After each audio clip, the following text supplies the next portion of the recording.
মাথাভাঙ্গা ২ নম্বর ব্লকের নিশিগঞ্জ সংলগ্ন এলাকায় মাথাভাঙ্গা ২ নম্বর পঞ্চায়েত সমিতির উদ্যোগে পেভার্স ব্লকের রাস্তা তৈরির কাজ এবং নিশিগঞ্জ বাজারের কাছে পাকা ড্রেন তৈরির কাজের শুভ উদ্বোধন হলো সোমবার এক বর্ণাঢ্য অনুষ্ঠানের মধ্যে দিয়ে। এদিন উপস্থিত ছিলেন তৃণমূল কংগ্রেস জেলা সভাপতি অভিজিৎ দেবভৌমিক, মাথাভাঙ্গা ২ পঞ্চায়েত সমিতির সভাপতি শাবলু বর্মন, তৃণমূল কংগ্রেসের ব্লক সভাপতি প্রদীপ রঞ্জন রায় সহ অন্যান্যরা। এদিন ফিতে কেটে কাজের শুভ উদ্বোধন করেন উপস্থিত ব্যক্তিবর্গরা। মাথাভাঙ্গা ২ নম্বর পঞ্চায়েত সমিতির সভাপতি শাবলু বর্মন জানান, এলাকাবাসীর সুবিধার্থে মাথাভাঙ্গা ২ নম্বর পঞ্চায়েত সমিতির উদ্যোগে পেভার্স ব্লকের রাস্তা তৈরির কাজ ও নিশিগঞ্জ বাজারের কাছে পাকা ড্রেন তৈরির কাজে শুভ উদ্বোধন হলো আনুষ্ঠানিকভাবে।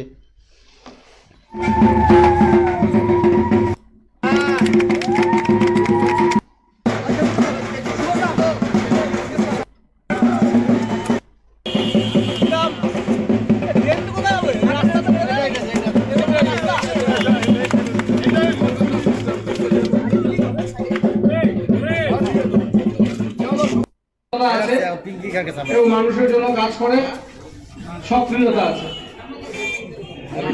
বিভিন্ন পঞ্চায়েত সমিতির উদ্যোগে আপনারা শুনেছেন যে এখানে আপনাদের নিশিগঞ্জ বাজারে একটি পেভার ব্লকের রাস্তা এবং একটি ড্রেন 2 লক্ষ টাকা ব্যয়ে পঞ্চায়েত সমিতি এটা করছে। তার উদ্বোধনী শিলান্যাস, এই শিলান্যাস অনুষ্ঠানে আমাকে আমন্ত্রণ করার জন্য আমি ধন্যবাদ জানাচ্ছি।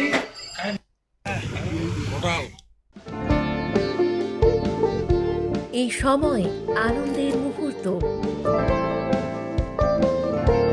এই সময় জীবনকে আলোকিত করা, এই উৎসব আসল হাতের জাদুতে, এই সময় সমৃদ্ধিকে ঘরে আনা। Senco gold, gold and diamond, RRN road, old post office পাড়া সাউথ, কোচবিহার।